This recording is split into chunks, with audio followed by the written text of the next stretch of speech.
친애하는 사회자님 그리고 나비토마 회원 여러분, 이렇게 300회 행사를 제외하고 제가 4회 연속으로 연설을 하고 있는데도 예를 주시고 잘 들어주셔서 감사합니다. 요즘 패스웨이 과정이 새로 도입이 되면서 이것을 이해하고 번역하느라 하루 14시간이 모자랄 정도인데요. 이 정도 되면 야근 수당을 좀 받아야 될 것 같아요. 안 그래도 요즘 마침 52시간 문제가 대두되면서 이런저런 말들이 많습니다. 주 52시간 시대, 언론에도 많이 나오고 이야기도 많이 나오는데 이것이 어떻게 시작됐고 어떻게 진행되고 있는지 좀 정리가 필요하신 분들을 위해서 이 연설을 준비했습니다. 이 노동자의 근로시간에 대한 기준은 근로기준법에 나와 있습니다. 근로기준법은 1993년에 제정이 됐는데 이때는 주 44시간이었습니다. 그러니까 주 40시간 평일에 토요일 4시간 이렇게 해서 주 44시간이었죠.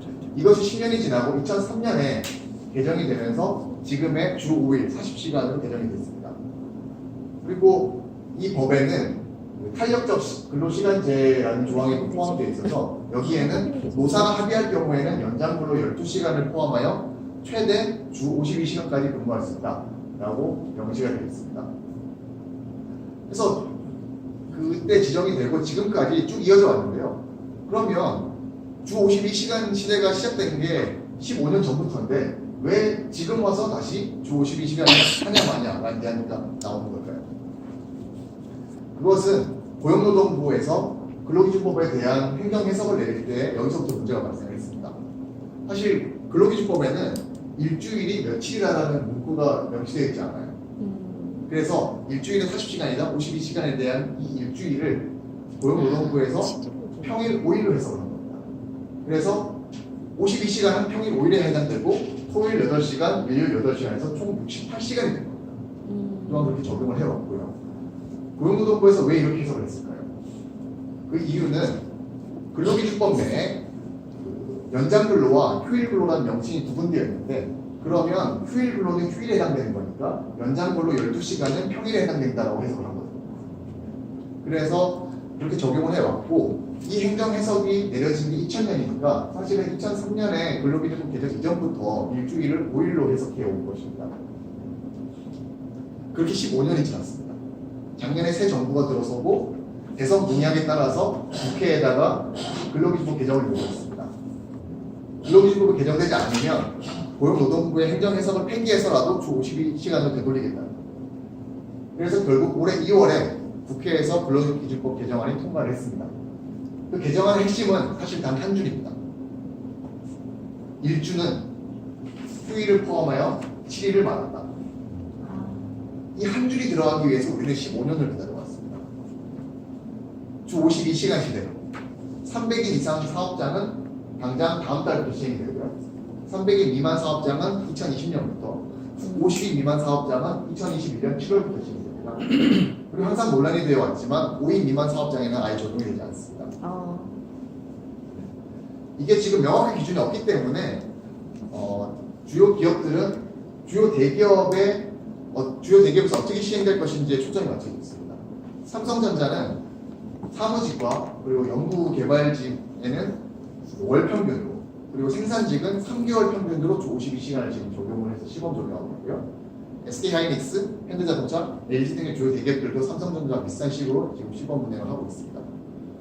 신세계그룹은 더 나아가서 지금 주 35시간 근무제를 작년부터 시행을 해서 운영을 하고 있는데 오후 5시 반이 되면 PC가 자동으로 꺼지고요. 그래서 자체 평가로는 야근율이 31%에서 0.3%로 감소했고 업무 효율성이 높아졌다라고 자체 평가를 하고 있습니다. 아직까지 근데 애매한 기준들이 있어요. 어떤 것이 애매하냐면 업무 시간 중에 어떤 범위까지 이것을 업무로 근무 시간으로 선정할 것인가에 대한 건데요. 좀 애매한 범위는 거래처와의 식사나 회식 그리고 임원 그 운전기사의 경우에는 중간에 대기 시간 이런 시간들이 있습니다. 이렇게 노동자와 회사가 합의하에 근무 시간으로 간주하는 시간을 간주 근무 시간이라고 합니다. 이 간주 근무 시간을 노동자 측에서는 최대한 확보를 하려고 할 거고요. 회사에서는 반대로 근무 시간 중에 불필요하게 소모되는 시간은 근무 시간에서 빼려고 할 겁니다.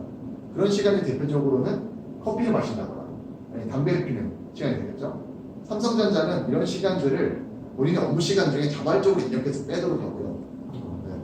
그리고 어떤 회사는 PC에서 키보드나 마우스가 움직이는 시간을 계산해서 이걸 업무 시간에 반영하는 것으로 지금 하고 있습니다. 그래서 그런 관련주들이 지금 수혜주로 주식이 오르고 있고요. 네.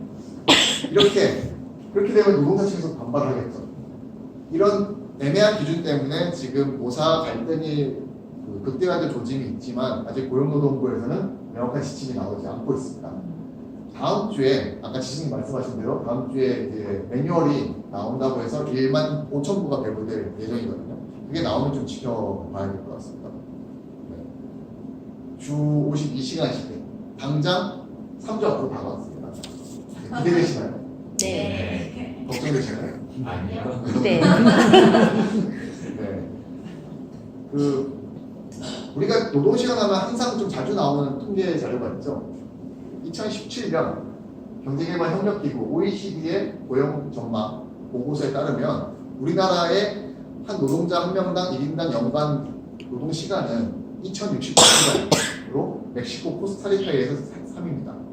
사실 코스타리카가 재작년에 OECD에 편입되지 않았다면 우리는 항상 멕시코에서 2위였거든요. 가장 짧은 게 독일인데 1363시간이니까 우리가 약 1.5배 더 많이 일합니다.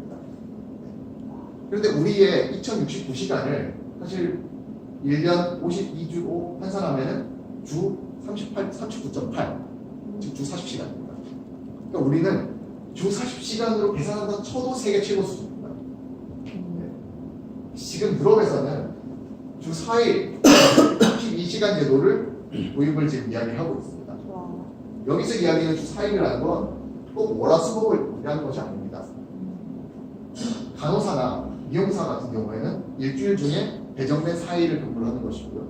택시 트럭 운전사는 주 3일과 주 5일을 교대로 번갈아서 일할 수 있습니다. 그리고 교사나 교수의 경우에는 5년 중에서 4년을 가르치고 1년 안식년을 가질 수 있고요. 그리고 연구개발직은 4개월 프로젝트가 끝나면 한 달 동안 쉴 수 있습니다. 이렇게 업종과 종류에 따라서 이것을 유연하게 적용한다면 우리는 근무 시간을 줄이고 그리고 오히려 그 업무 효율성이 증가되어서 성장도 극복할 수 있는 그런 해결책이 되지 않을까 싶습니다. 그러니까 주 52시간을 지금 이야기하는 건 우리가 앞으로 나아갈 길이 더 많다고 생각합니다.